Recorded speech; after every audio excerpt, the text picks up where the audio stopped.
Hello बच्चों, कैसे हैं आप सब। मेरा नाम है आशीष पांडे। आप पढ़ रहे हैं द टॉपिक मास्टर अपने प्यारे से यूट्यूब चैनल पर। जैसा कि सभी बच्चों को पता है कि हमने board special series Hindi medium की भी स्टार्ट कर दी है।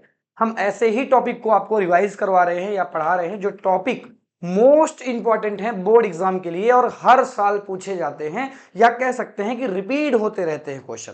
तो आज हम आपको जो टॉपिक लेकर आए हैं आपके सामने बेटा, वो है तंत्रिका तंत्र से यानी नियंत्रण एवं समन्वय वाले चैप्टर से। आज मैं तंत्रिका तंत्र को पूरा पढ़ा दूंगा कि तंत्रिका कोशिकाएं क्या होती हैं, कितने प्रकार की होती हैं, इसका स्ट्रक्चर क्या होता है, किस तरह से इसकी क्रिया विधि होती है, क्या होती है, सिनेप्स क्या होते हैं, कैसे काम करते हैं। ये सभी प्रश्न आज के इस स्लाइड में कवर हो जाएंगे, आज के इस लेक्चर में कवर हो जाएंगे। यानी कि जब आप इस लेक्चर तो तंत्रिका कोशिका से रिलेटेड कोई भी क्वेश्चन बोर्ड में आएगा तो आपका गलत नहीं होगा और आपको नोट्स भी दे दी जाएंगी जिसका आपको स्क्रीनशॉट लेना पड़ेगा। ठीक है, इस तरह से हमने चैप्टर को डिजाइन किया है। कल हम ब्रेन पढ़ लेंगे और फिर हम हार्मोन पढ़ लेंगे, यानी 3 भागों में हम इस चैप्टर को डिवाइड करेंगे। 3 भागों में ये चैप्टर खत्म हो जाएगा, तो बहुत ही अच्छी बात है हमारे लिए। आइए स्टार्ट करते हैं और बढ़िया तरीके से चैप्टर को समझते हैं। देखो,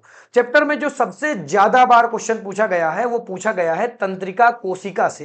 ये जो डायग्राम आपको दिख रहा होगा, कई बार ये डायग्राम आ चुका है और कई बार इनके प्रकार आ चुके हैं और कई बार सिनेप्स क्या होता है, किस तरह से वर्क करता है, या तंत्रिका तंत्र में या तंत्रिका कोशिकाओं में किस तरह से आवेगों का संचारण होता है, ये भी बोर्ड में कई बार एग्जाम में पूछा गया है। आप लोग क्रॉस चेक कर सकते हैं। आइए स्टार्ट करते हैं और बेहतरीन तरीके से सारे क्वेश्चनों को समझते हैं और एक बढ़िया नोट्स आपको देते हैं। ओके, ठीक है, आ जाओ। सबसे पहली बात जो आती है वो ये आती है कि तंत्रिका तंत्र क्या है। तो तंत्रिका तंत्र में यानी नियंत्रण एवं समन्वय चैप्टर में हम लोग ये सीखते हैं कि किस तरह से हम अपनी बॉडी को नियंत्रित करते हैं। जैसे मैं अपने हाथ को उठा पा रहा हूं, मैं चल पा रहा हूं या मैं बोल रहा हूं, ये सब कुछ मेरे नियंत्रण में है और ये तंत्रिका तंत्र के तहत हो रहा है। तंत्रिका तंत्र में तंत्रिका कोशिकाएं पाई जाती हैं। तंत्रिका तंत्र में तंत्रिका कोशिकाएं पाई जाती हैं। इन कोशिकाओं को न्यूरॉन भी कहा जाता है। न्यूरॉन्स, न्यूरॉन्स वर्ड जो है वो आपका इंग्लिश का है और हिंदी में इन्हीं को हम तंत्रिका कोशिकाएं कहते हैं। इज इट क्लियर क्या? ठीक है, तो तंत्रिका कोशिकाओं से मिलकर तंत्रिका तंत्र बना होता है और इनको हम न्यूरॉन भी कहते हैं। इसीलिए हम कहते हैं कि ये तंत्रिका तंत्र का आधार होती हैं, बेस ऑफ तंत्रिका तंत्र, यानी ये आधार हैं तंत्रिका तंत्र का। और इनमें होता क्या है कि इनमें आवेगों का संचारण किया जाता है बच्चा, किसके जरिए? इलेक्ट्रोकेमिकल प्रक्रिया के जरिए संदेश को पूरे शरीर में ले जाया जाता है और लाया जाता है, यानी कि हम कह सकते हैं कि आदान प्रदान किया जाता है। यह मैंने आपको बताया कि तंत्रिका कोशिकाएं क्या हैं, अगर बोर्ड में क्वेश्चन पूछा गया तो। क्या ये बातें क्लियर है? क्या बढ़िया तरीके से समझ में आएगा? हाँ, आपसे एक रिक्वेस्ट ये है कि ज्यादा से ज्यादा दोस्त जो आपके हैं, हालांकि आप शेयर तो नहीं करते, लेकिन वीडियो को शेयर करिए, अपने दोस्तों को बताइए कि सर ने एक सीरीज स्टार्ट की है जिसमें वो बोर्ड रिवीजन का बढ़िया बढ़िया टॉपिक और नोट्स भी वो दे रहे हैं। ठीक है, इसका आप स्क्रीनशॉट जल्दी से ले लें तो फिर हम आगे बढ़े। स्क्रीनशॉट ले लिया क्या? चलो ठीक है, तो हम आगे बढ़ रहे हैं। और जैसा कि हमने पढ़ा तंत्रिका तंत्र के बारे में, तो तंत्रिका तंत्र ना 2 तरीके का हो सकता है। एक तो बहुत ही कॉम्प्लेक्स यानी कि जटिल तंत्रिका तंत्र और एक सरल प्रकार का तंत्रिका तंत्र। देखो, हम लोग कशेरुक प्राणी हैं। कशेरुक का मतलब ये है कि जो मेरी मेरुदंड दिख रही है, ये जो मेरी स्पाइनल कार्ड दिख रही है, बैकबोन दिख रही है, इसे हम क्या कहते हैं? इसे हम कशेरुक तंत्र कह देते हैं, सॉरी कशेरुकाएं कह देते हैं। तो हम लोग जो जीव हैं, हम कशेरुकी जीव हैं। और 2 तरीके का तंत्र है, एक तो सरल, एक तो जटिल। तो जो अकशेरुकी जीव हैं, मतलब जिनके पास ये कशेरुकाएं नहीं होती हैं, उनमें ये जो संगठन है बहुत ही सरल प्रकार का पाया जाता है, बहुत ही सरल प्रकार का पाया जाता है। जैसे हाइड्रा, एग्जांपल जैसे हाइड्रा अकशेरुकी में आ जाता है, हम लोग कशेरुकी में आते हैं। इसीलिए जो हमारा तंत्रिका तंत्र है बच्चा, ये बहुत ही विकसित तंत्रिका तंत्र है। इसीलिए हम कहते हैं कि हमारा जो तंत्रिका तंत्र होता है वो जटिल होता है, क्योंकि हमारा बहुत ही ज्यादा डेवलप है। सबसे ज्यादा देखो तंत्रिका तंत्र हमारा ही डेवलप है, हमसे ज्यादा कौन डेवलप होगा। तो हमने एग्जाम्पल लिखा, एग्जाम्पल में तुम लिख सकते हो, एग्जाम्पल में तुम मनुष्य लिख देना, एग्जाम्पल में तुम मनुष्य लिख देना और जीव जंतु लिख देना, तुम ये सब चीजें मेंशन कर सकते हो। क्या बातें क्लियर हैं? क्या ये सारी चीजें क्लियर हैं? स्क्रीनशॉट ले लो, आगे बढ़ते हैं, जल्दी से स्क्रीनशॉट ले लो, आगे बढ़ते हैं। ये बातें आपको क्लियर हो गई होंगी। अब मैं बात करता हूं कि जो कोशिकाएं होती हैं वो मेनली यानी मुख्यतः कितने प्रकार की होती हैं। तो वैसे तो आपकी एनसीईआरटी में क्लास 10 में पूरा वेल एक्यूरेट नहीं दिया हुआ, लेकिन क्योंकि क्वेश्चन तो आ चुका है बोर्ड एग्जाम में, और आपको पता है कि बोर्ड एग्जाम यूपी बोर्ड में तो क्वेश्चन इधर उधर थोड़ा सा इनबैलेंस हो जाते हैं। आइए मैं आपको बढ़िया तरीके से इसको एक्सप्लेन कर देता हूं। देखो, हमने तंत्रिका कोशिकाओं को 3 मुख्य भागों में बांटा है। पहली ऐसी तंत्रिका तंत्र है जिसे हम कहते हैं संवेदक तंत्रिका कोशिका। लेक्चर बढ़िया तरीके से अटेंड करना, बढ़िया तरीके से सुनना, मैं सारी चीजें आपको इसी लेक्चर में रटवा दूंगा। पहली तंत्रिका कोशिका का नाम है संवेदक तंत्रिका कोशिका, या इसे मैं संवेदी तंत्रिका कोशिका भी कहता हूं। मेरी बात ध्यान से समझना, जब आपको कोई आदमी टच करता है, जैसे मुझे किसी ने टच किया या मैंने कुछ देखा, तो मैं आवेगों को एक्सेप्ट कर रहा हूं। वही आवेग मेरे दिमाग में जा रहे हैं और दिमाग को पता चल रहा है कि मैं देख रहा हूं या मुझे कोई छू रहा है।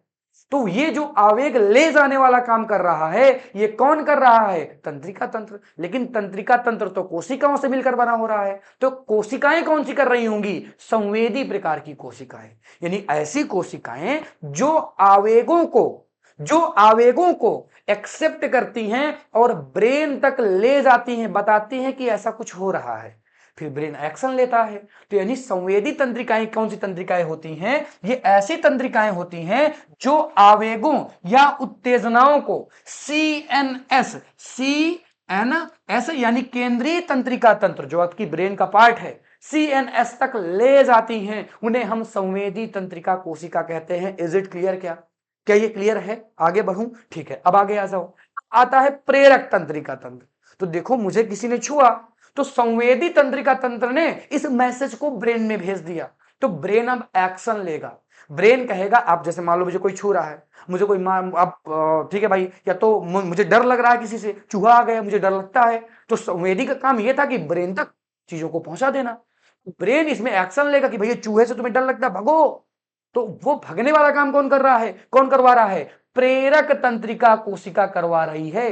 यानी ऐसी कोशिका जो ब्रेन द्वारा आए हुए मैसेज का इनपुट देती है। मैं कह सकता हूं प्रेरक कोशिकाओं को हम चालक कोशिकाओं के नाम से भी जानते हैं बच्चा, इनको हम मोटर न्यूरॉन्स के नाम से भी जानते हैं। और ये क्या करती हैं? ये मेरुरज्जु और मस्तिष्क से प्राप्त निर्देशों को अंगों तक पहुंचाती हैं, और अंग फिर क्या करते हैं? अंग जो हमारे होते हैं वो एक्शन लेते हैं। जैसे अभी अभी अगर मुझे कोई मारे, तो जब जैसे मुझे कोई मारने के लिए कह रहा, तो संवेदी तंत्रिका तंत्र ब्रेन में भेज दी। अब ब्रेन कह रहा भैया ऐसे ऐसे कर लो, तो तुमने जो रिस्पॉन्स दिया ना, रिस्पॉन्स वो किसकी वजह से दिया? प्रेरक तंत्रिका कोशिका की वजह से दिया। और जो मैसेज गया वो किसकी वजह से गया? संवेदक तंत्रिका कोशिका की वजह से गया। ये बातें आपको बढ़िया तरीके से क्लियर हो गई हो तो जल्दी से स्क्रीनशॉट ले लो, जल्दी भैया स्क्रीनशॉट लो, आगे बढ़ते हैं। हाँ, सारी चीजें बच्चा यहीं पर रट जाएंगी। आप ये बात मान के चलें कि जो हम पढ़ा रहे हैं बोर्ड में वही आएगा। बहुत ही सोच समझ के, बहुत ही ईमानदारी के साथ आपके साथ वीडियो बनाए जाते हैं, ताकि आप जब इन्हें देखें और पढ़ें तो आपको ये हेल्प। ऐसा नहीं कि पढ़ ले और बाद में पता चले क्वेश्चन तो आता नहीं है। आप क्रॉस चेक करिए ना, बहुत सारे क्वेश्चन आपको मिल जाएंगे। और हम जो टॉपिक में आते हैं ना, सारे क्वेश्चन को एक टॉपिक में कवर करवा देते हैं। तंत्रिका कोशिका से रिलेटेड कोई भी क्वेश्चन यहाँ पे छूटने वाला नहीं है। ठीक है, ठीक है, ओके, चलो आ जाओ। अब हम बात करते हैं रिले तंत्रिका तंत्र की। रिले तंत्रिका तंत्र क्या होता है? तंत्रिका कोशिकाएं क्या होती है? सॉरी, तंत्रिका कोशिकाएं क्या होती हैं? देखो, मैंने अभी अभी एक बात कहा कि एक ऐसी कोशिकाएं हैं जो क्या कर रही हैं, सॉरी, एक ऐसी कोशिकाएं हैं जो मैसेज को कहां पे पहुंचा रही हैं? मैसेज को पहुंचाने का काम कर रही हैं, ठीक है। और एक ऐसी कोशिकाएं हैं जो मैसेज को क्या कर रही हैं? दोबारा से अंगों तक लाने का काम कर रही हैं, लाने का काम कर रही हैं। और बीच में ऐसी कोशिकाएं हैं बच्चों, बीच में ऐसी कोशिकाएं हैं जो इन दोनों कोशिकाओं को जोड़ती हैं। यानी ये आपकी संवेदी कोशिकाएं हैं, ये आपकी प्रेरक कोशिकाएं हैं, ये आपकी संवेदी कोशिकाएं हैं, और बीच में ये जो हैं ये आपकी रिले कोशिकाएं हैं, रिले कोशिकाएं हैं। ये रिले कोशिकाएं संवेदी कोशिकाएं और प्रेरक कोशिकाओं को जोड़ने का काम करती हैं, और ये कहां पर उपस्थित होती हैं? आपकी मेरु रज्जु में उपस्थित होती हैं, आपके स्पाइनल कार्ड में उपस्थित होती है, यानी बैकबोन में आपकी उपस्थित होती है। तो बैकबोन में आपकी एक कोशिका जाती है मैसेज लेकर, दूसरी कोशिका मैसेज लेकर आती है, लेकिन इन दोनों के बीच का जंक्शन कौन बनाता है? इन दोनों के बीच का जंक्शन रिले तंत्रिका तंत्र बनाता है, जिन्हें हम और किन नाम से जानते हैं? इंटर न्यूरॉन के नाम से भी जानते हैं। इंटर यानी दो न्यूरॉन के बीच वाला, यानी ये पहला न्यूरॉन हो गया, दूसरा न्यूरॉन हो गया, दोनों न्यूरॉन के बीच में रिले न्यूरॉन है, इसीलिए इसका नाम पड़ जाता है इंटर न्यूरॉन के नाम से भी हम इसे जानते हैं। और ये क्या करती हैं? ये आपके जंक्शन बनाती हैं संवेदी तंत्रिका तंत्र और मोटर न्यूरॉन्स के, यानी कि प्रेरक न्यूरॉन के बीच। और ये कहां पर उपस्थित होती हैं? ये रीढ़ की हड्डी के पास उपस्थित होती हैं। बोलो ये बातें क्लियर हैं? तीनों प्रकार की कोशिकाओं को मैंने बढ़िया तरीके से एक्सप्लेन किया, जल्दी से इसको आप स्क्रीनशॉट ले लें तो फिर मैं आगे बढ़ूं, ठीक है? चलो आ जाओ, अब हम आगे बढ़ते हैं और हम पढ़ते हैं स्ट्रक्चर ऑफ न्यूरॉन, यानी तंत्रिका कोशिका की संरचना। The most important question of board exam, यानी कि बहुत ज्यादा क्वेश्चन इससे आपके बोर्ड एग्जाम में पूछे गए हैं कि संरचना को बनाइए और क्रिया विधि का वर्णन करिए, या संरचना को बनाते हुए डायग्राम को एक्सप्लेन करिए। बहुत बार पूछा गया, आप क्रॉस चेक करिए, आपको पता चल जाएगा कि ये कितना इंपॉर्टेंट क्वेश्चन है। बढ़िया तरीके से चीजों को समझिएगा, बढ़िया तरीके से चीजों को समझिएगा। ये जो आपको दिख रहा है पूरा का पूरा डायग्राम, ये आपके तंत्रिका कोशिका का डायग्राम हो जाता है। किसका? ये आपकी तंत्रिका कोशिका हो जाती है, तंत्रिका कोशिका हो जाती है, ये उसका डायग्राम है, तंत्रिका कोशिका का डायग्राम है। तंत्रिका कोशिका का डायग्राम है तो बढ़िया तरीके से समझेंगे। देखो, सबसे पहले आपको ऊपर की खोपड़ी दिखेगी, खोपड़ी में ये जो ब्रांच आपको दिख रही हैं, इन ब्रांच को पहले नंबर में हम पढ़ेंगे। इन ब्रांच को हम डेंड्राइट्स बोलते हैं। बेटा यहां पर आप डेंड्राइट कर लें, और इसको मैं कट कर देता हूं, नीचे चला गया है गलती से, ठीक है? इसको हम क्या बोलते हैं? इसको हम डेंड्राइट बोलते हैं। मैं लिख देता हूं, ठीक है? इसको हम डेंड्राइट बोलते हैं। बोलो ये बातें क्लियर हैं क्या? इसको मैं क्या बोलता हूं? डेंड्राइट बोलता हूं। यानी ये जो डेंड्राइट होते हैं ना, क्रिया विधि भी समझ लो, ये जो डेंड्राइट होते हैं, इनसे मैसेज को एक्सेप्ट किया जाता है। कोई भी मैसेज आएगा, जब मैंने तुम्हें टच किया तो बताओ किसने उसको एक्सेप्ट किया? उसने एक्सेप्ट किया। किसने भाई? डेंड्राइट ने। किसने? डेंड्राइट ने। तो डेंड्राइट ने मैसेज को एक्सेप्ट किया, तो अब ये मैसेज चला जाता है दूसरे नंबर में कोशिकीय तंत्र तक, या सॉरी कोशिकाएं तक। ये कोशिका काय होती है बेटा, इसको हम सेल बॉडी इंग्लिश में बोलते हैं, ठीक है? सेल बॉडी हम इंग्लिश में बोलते हैं, इसको कोशिका काय होती है, ठीक है? तो अब मैसेज कोशिका काय तक चला जाएगा, यानी सेल बॉडी तक चला जाएगा। दूसरे नंबर में सेल बॉडी तक चला जाएगा, यानी मैसेज आया कहां पे? मैसेज आया यहां पर। देखो मैं डायग्राम भी समझा रहा हूं, मैं क्रिया विधि भी समझा रहा हूं, साथ में दोनों, अलग अलग नहीं, फिर लिख लेंगे अलग अलग, ठीक है? तो यहां पे मैसेज पहले नंबर में आया, जिन्हें मैं डेंड्राइट्स बोलता हूं, और यहां से मैसेज चला गया यहां पर। ये पूरा का पूरा जो जगह दिख रही है, ये आपको किसकी जगह दिख रही है? कोशिका काय की दिख रही है। इसी में आपके न्यूक्लियस भी दिख जाएगा। देखो नाभिक कहां पे है? नाभिक इसी दूसरे नंबर में तो है, नाभिक इसी के अंदर तो है। तो नाभिक है, माइटोकॉन्ड्रिया है, यानी एंडोप्लाज्मिक रेटिकुलम है, सब कुछ यहीं पर पाया जाएगा, ठीक है? ओके, ठीक है। इस मैसेज को तीसरे नंबर में भेज दिया जाएगा, यानी तंत्रिका अक्ष तक भेज दिया जाएगा, जिसे हम एक्सॉन बोलते हैं। क्या बोलते हैं बाबू? एक्सॉन बोलते हैं, जिसे हम क्या बोलते हैं? एक्सॉन बोलते हैं। अब ये तंत्रिकाक्ष तक जाएगा, फिर तंत्रिकाक्ष से होते हुए ये मैसेज ये एक्सॉन के अंत में आ जाएगा, जिन्हें सिनैप्स बोलते हैं। यानी यहां पर आपके सिनैप्स होते हैं, सिनैप्स में आ जाएगा। यानी मैसेज एक्सेप्ट कहां से हुआ? डेंड्राइट में। फिर कहां के पे गया? कोशिका काय में। तीसरे नंबर में कहां गया? एक्सॉन में। एक्सॉन से कहां गया? एक्सॉन के अंत में आ गए। दो चीजें और याद रखिएगा, ये जो आपको बॉक्स दिख रहे हैं ना, ये जो बॉक्स आपको दिख रहे हैं, ये जो बॉक्स बने हुए हैं, इन बॉक्स को हम क्या कहते हैं, इन बॉक्स को हम कहते हैं माइलिन शीथ। क्या कहते हैं, माइलिन शीथ। इसका नाम आपको याद रखना पड़ेगा, माइलिन शीथ बोलते हैं। और इनके बीच में जो स्पेस आपको दिख रहा है, इस स्पेस को बोलते हैं नोड ऑफ रेनवियर। रेनवियर के नोड, आप ऐसे ही लिख दीजिएगा हिंदी में, रेनवियर के नोड। रेनवियर के नोड भूल भी जाएंगे तो कोई दिक्कत वाली बात नहीं है, इसको याद रखना इतना महत्वपूर्ण नहीं है। ऊपर की खोपड़ी आपको पूरी आनी चाहिए, एक्सॉन का नाम आना चाहिए, और एक्सॉन अंत का नाम यानी सिनेप्स का नाम आपको पता होना चाहिए। डायग्राम में आपको इतने ही नाम पता होना चाहिए। बोलो बातें पूरी पूरी समझ में आ गई कि नहीं आ गई?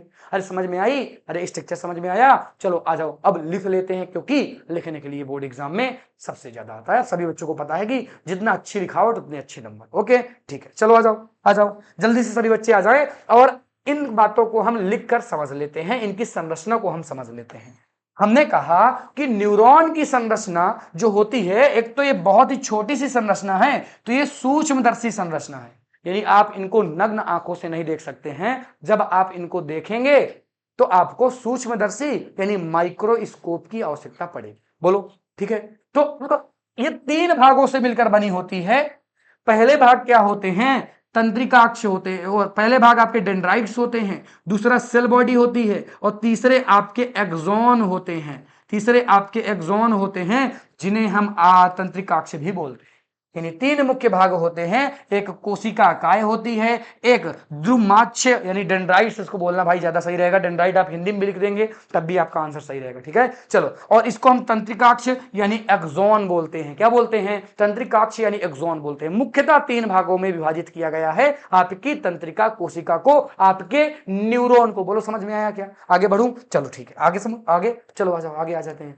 तो पहला पार्ट क्या था? पहला पार्ट था आपका डेंड्राइट्स। डेंड्राइट्स माने तो ये जो ब्रांच जो आपको दिख रही है, ये जो ब्रांच आपको दिख रही है, जहां पर मैं सर्कल बना रहा हूं, ये सभी क्या हैं? ये सभी डेंड्राइट्स हैं। ये सभी क्या हैं? डेंड्राइट्स हैं। क्या है बच्चा? डेंड्राइट्स हैं। यानी जो डेंड्राइट्स होती हैं, ये आपके धागे जैसी की संरचनाएं हैं, जो सूचनाओं को प्राप्त करती हैं। बोलो बताया था कि नहीं बताया था? सूचनाओं को क्या करती हैं? प्राप्त करती हैं, और सूचनाओं को प्राप्त तो करती ही हैं, इनमें आपके छोटे छोटे कण पाए सॉरी इनमें शाखाएं पाई जाती हैं। देखो ना, शाखाएं तो बहुत सारी हैं, देखो ना, शाखाएं तो बहुत सारी हैं। तो इनमें शाखाएं पाई जाती हैं, और इनमें निसल्स ग्रेन्यूल्स पाए जाते हैं, यानी कणिकाएं पाई जाती हैं। कहने का सेंस ये है कि इनमें ऐसा छोटा छोटा, देखो मैं बना देता हूं तो तुम्हें समझ में आ जाएगा, ऐसे छोटे छोटे कण पाए जाते हैं, ऐसे ऐसे ऐसे, जैसे मैं बना रहा हूं ना बच्चा, समझ में आ रहा है ना आपको? ऐसे ऐसे कण पाए जाते हैं, इनको हम निसेल ग्रेन्यूल बोलते हैं। ये इंग्लिश में बोलते हैं, और हिंदी में इसको बोलते हैं निसल कणिका। ठीक है, निसल कणिका। बोलो ठीक है, ओके ठीक है, चलो आज तो देखो ये क्या करेंगी, ये आवेगों को लेंगी और आवेगों को आगे संचरित कराएंगी, आगे भेजेंगी। बोलो कहां पे भेजेंगी? अरे यहां से आवेग आया तो दूसरे नंबर में आवेग जाएगा, जिसको हम क्या कहते हैं? कोशिका काय यानी सेल बॉडी कहते हैं। आ जाओ सेल बॉडी देख लेते हैं क्या है, जल्दी से स्क्रीनशॉट लो। अरे जल्दी से स्क्रीनशॉट ले लो, आ जाओ देख लेते हैं सेल बॉडी क्या होती है। सेल बॉडी क्या होती है, जल्दी से देख लेते हैं। देखो तो कोशिका काय की बोले अगर हम बात करें कोशिका काय की, तो कोशिका काय जो आपका है, ध्यान देना, देखो इसको हम सेल बॉडी कहते हैं, और इसका इंग्लिश में एक और नाम है साइटोन। क्या नाम है? साइटोन। इंग्लिश में इसे हम साइटोन भी बोलते हैं। बोलो क्लियर है क्या? ठीक है, तो साइटोन क्या करता है? साइटोन आपके न्यूरॉन का गोलाकार हिस्सा है। कौन सा हिस्सा है? गोलाकार हिस्सा है, और जहां पर आपके नाभिक होंगे, गोल्गीज बॉडी होंगी, माइटोकॉन्ड्रिया होंगी, ईआर यानी एंडोप्लाज्मिक रेटिकुलम होंगे, और भी बहुत सारे अंग हैं, यानी कि कोशिका के अंग हैं, जो कहां पे होंगे? इस दूसरे नंबर वाले भाग में होंगे, इस दूसरे नंबर वाले भाग में होंगे, जिसे हम क्या कहते हैं बाबू? जिसे हम कहते हैं कोशिका काय। क्या कहते हैं? कोशिका काय कहते हैं। ठीक है चलो आ जाओ, कोशिका काय क्या करते हैं? कोशिका काय जो डेंड्राइट से मैसेज आए होते हैं, जो डेंड्राइट से मैसेज आए होते हैं, उनको एक्सॉन में भेजते हैं। इसीलिए हम कहते हैं कि जो ये होते हैं कोशिका काय होते हैं, ये डेंड्राइट्स और एक्सॉन से जुड़े होते हैं।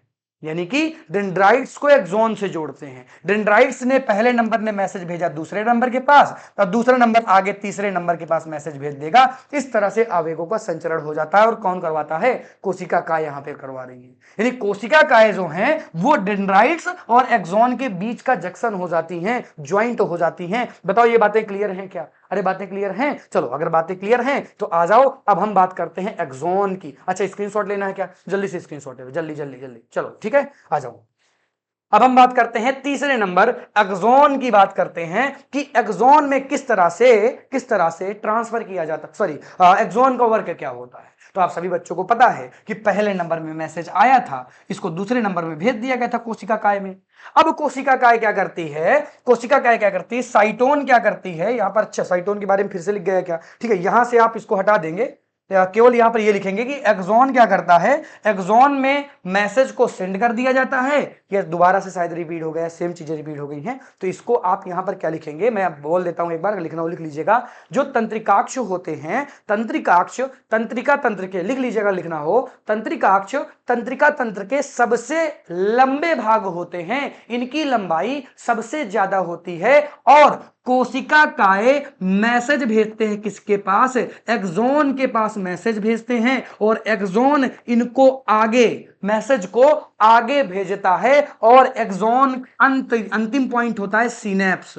अंतिम पॉइंट होता है सिनेप्स, यानी एक्सॉन के जरिए मैसेज को सिनेप्स में भेज दिया जाता है। इन बातों को अपने तरीके से आप मेंशन कर लीजिए। हो सकता है टाइपिंग मिस्टेक शायद यहाँ पे हो गई, जो सेम चीजें दो बार लिख गई है, सेम चीजें दो बार लिख गई, कोई दिक्कत तो नहीं है ना? हाँ मैंने बता दिया है कि एक्सॉन क्या होता है। ठीक है, इज इट क्लियर क्या? ठीक है, ओके ओके आ जाओ। अब ये बातें अगर क्लियर हो गई हैं तो अब हम बात करते हैं कि किस तरह से आवेगों का संचारण होता है। अभी अभी तो पूरा संचारण बता दिया था मैंने, एक बार लिखा के बता देता हूं। मैंने क्या कहा, बोर्ड में लिखने का बड़ा इंपॉर्टेंस है, इसीलिए हम लिखावट पर आपके ध्यान देते हैं। ठीक है, ओके चलो आ जाओ जल्दी आ जाओ। चलो देखो, तो सबसे पहले हम बात करेंगे कि न्यूरॉन में आवेगों का संचारण कैसे होता है। मैंने कहा कि न्यूरॉन में आपके डेंड्राइट्स होते हैं। डेंड्राइट्स क्या करते हैं? जानकारी को एकत्रित करते हैं। और जानकारी को एकत्रित करते हैं तो ये जानकारी जब एकत्रित होती है तो रासायनिक अभिक्रियाएं होती हैं, जिसके फलस्वरूप विद्युत आवेग उत्पन्न होते हैं। बोलो कौन से आवेग उत्पन्न होते हैं? विद्युत आवेग उत्पन्न होते हैं। और इन आवेगों को डेंड्राइट्स के थ्रू कोशिका काय में भेज दिया जाता है, और कोशिका काय इन आवेगों को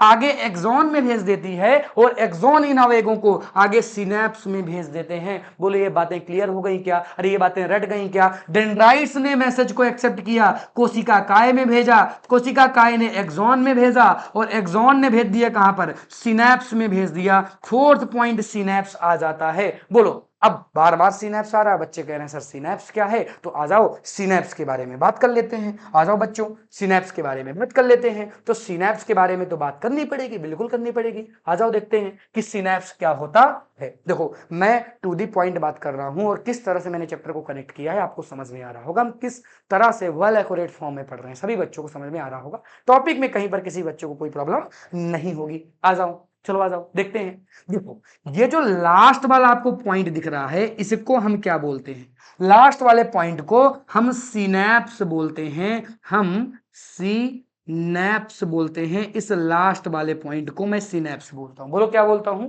सिनेप्स बोलता हूं। ये जो सिनेप्स होती है ना, वैसे तो संरचनाएं अगर सिनेप्स की देखेंगे तो आपको इस तरह की संरचनाएं दिखेंगी जैसे मैं बना रहा हूं।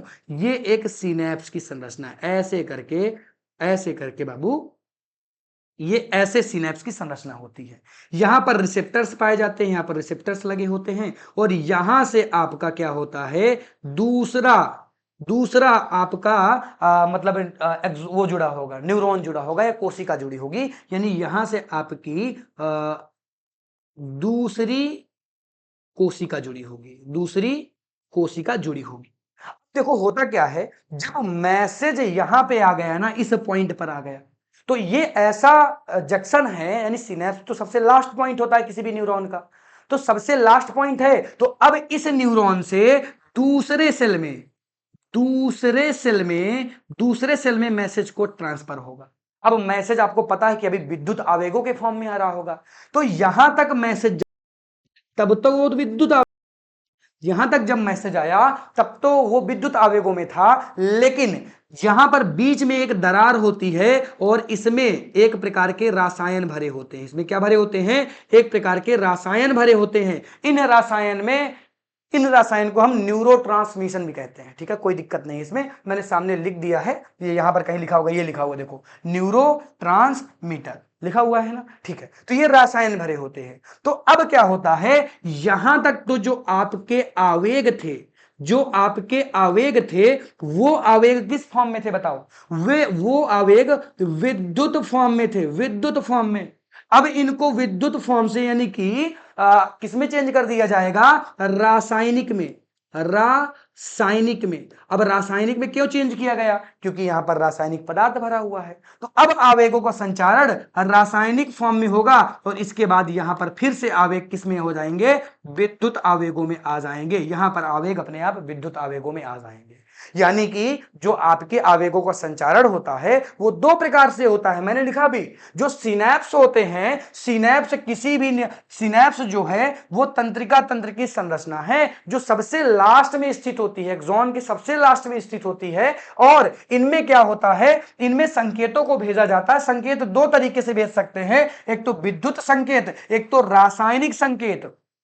रासायनिक संकेत तब भेजे जाएंगे जब एक सिनेप्स से दूसरे न्यूरॉन में मतलब संदेश जाएगा। तो बीच में जो संरचना है या बीच में जो रसायन भरे हुए हैं वो कैसे रसायन है? न्यूरोट्रांसमिशन रसायन है, उसके जरिए आवेगों का ट्रांसफर हो जाएगा। यानी दो तरीके के सिनेप्स होते हैं, एक विद्युत सिनेप्स, एक रासायनिक सिनेप्स। विद्युत सिनेप्स ज्यादा तेजी तरीके से काम करते हैं और रासायनिक कम। ठीक है, ओके, ठीक है। अब देखो सिनेप्स में आवेगों का संचारण कैसे किया जाता है। तो सिनेप्स में आवेगों का संचारण किसके थ्रू किया जाता है? जब आवेग सिनेप्स में आ जाते हैं तो सिनेप्स में आवेगों को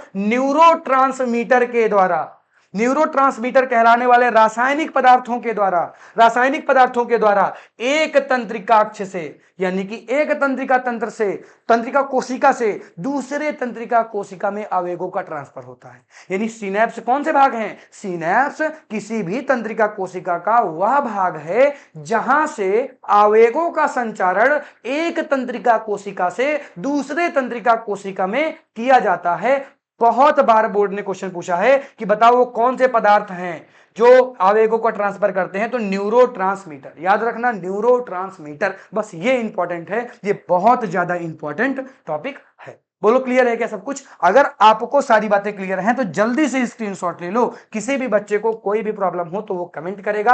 आज हमने आपको पढ़ाया है तंत्रिका कोशिका के बारे में। संपूर्ण तंत्रिका कोशिका से आने वाले बोर्ड के क्वेश्चन आज के इस लेक्चर में कवर हैं। आपको बढ़िया तरीके से समझ में आया होगा अगर आपने कहीं ना कहीं से कभी पढ़ रखा है। नहीं भी पढ़ रखा होगा तो आपको बातें पूरी समझ में आई होंगी। तो कल मैं आपको क्या पढ़ाऊंगा ध्यान से समझ लो। द मोस्ट इंपॉर्टेंट टॉपिक, बेटा बहुत ही इंपॉर्टेंट टॉपिक है प्रतिवर्ती क्रिया। तुम देख लेना 3200 बार बोर्ड में पूछा गया है। प्रतिवर्ती क्रिया से बहुत बार क्वेश्चन बोर्ड एग्जाम में आया है और इसको मैं कल पढ़ाऊंगा। साथ ही साथ अनैच्छिक क्रियाएं क्या होती हैं और ऐच्छिक क्रियाएं क्या होती हैं, इन दोनों को भी मैं कल के लेक्चर में एक्सप्लेन करूंगा। यानी कल हम पढ़ेंगे टाइप ऑफ मोमेंटम, यानी कि अनुक्रियाओं के प्रकार। और ये बहुत इंपॉर्टेंट है, एक क्वेश्चन यहां से आता ही आता है, हर साल आता है। तो कल का टॉपिक भी आप देखेंगे, बहुत ही ज्यादा महत्वपूर्ण टॉपिक है। धन्यवाद, टाटा बाय बाय, मिलता हूं आपसे कल के लेक्चर में। Thank you, Tata.